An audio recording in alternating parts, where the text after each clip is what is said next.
दोस्तों सोचिए जरा, एक देश युद्ध लड़ रहा है लेकिन उसकी सबसे बड़ी दुश्मन की मिसाइल नहीं बल्कि उसकी अपनी खुद की आर्मी बन चुकी है। तो क्या मंजर होगा उस देश का, क्या हसर होगा उस देश का। Think about it.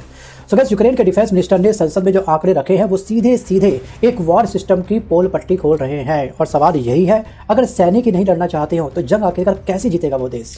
जब उसके खुद के सैनिक हाथ खड़े कर दें, युद्ध के मैदान से खुद भाग जाएं, तो कैसे जीतेगा वो देश। एक्चुअली यूक्रेनी संसद में पेश सरकारी आंकड़े अब ये कहते हैं कि 20 लाख से ज़्यादा यूक्रेनियन मिलिट्री ज्वाइन करने से इनकार कर चुके हैं और 2 लाख से ज़्यादा सैनिक सीधे सीधे आर्मी छोड़ करके भाग चुके हैं। और ये कोई अफवाह नहीं है, ये यूक्रेन की हकीकत है। ये वही नंबर है जो सरकार ने खुद माने हैं।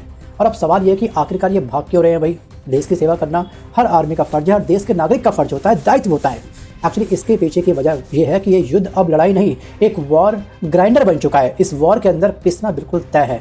ग्राइंडर का बटन ऑन किया, स्विच ऑन किया, पिसना सब कुछ स्टार्ट। और हर कदम पर रूसी मिसाइल स्ट्राइक्स हो रही है, आर्टिलरी सेलिंग हो रही है और अगर बच गए ड्रोन सीधे हमको लपेट लेते हैं। ये कहना है आर्मी का।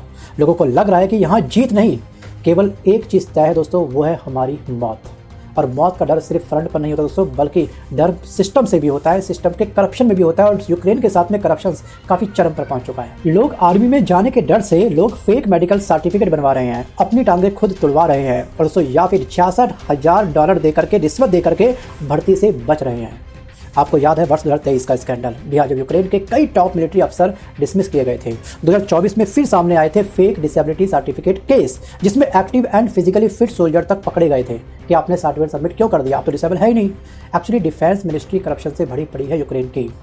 और सबसे बड़ी बात यह है कि युद्ध तो यहाँ पे चल रहा है बट आर्मी के पास में प्रॉपर वेपन्स नहीं है, सप्लाई यहाँ की गायब पड़ी है, फंड यहाँ के लापता है। तो आर्मी बिना वेपन्स के आखिरकार दुश्मन से कैसे लड़ेंगे। क्या मिसाइल के जवाब हाथों की पिटाई से देंगे वो लोग, क्या थप्पड़ से देंगे दुश्मन को, क्या सोचिए एक बार। और अब असली सवाल उठता है, जब अमेरिका और यूरोप से $200 बिलियन की मदद मिल चुकी है यूक्रेन को, तो फिर $7 बिलियन की कमी कहाँ जा रही है, ये कहाँ से आ रही है फिर बताइए। नतीजा क्या है, कई ब्रिगेड्स 40% तक खाली हो चुके हैं, यूनिट्स लड़ने की हालत में अब नहीं है। नए हायरिंग पर्सन को सिर्फ 10 से 14 दिन की ट्रेनिंग देकर के ज़बरदस्ती उनको मैदान में, युद्ध के मैदान में, फ्रंट लाइन में झोंका जा रहा है। तो मौत तो उनकी बिल्कुल तय है।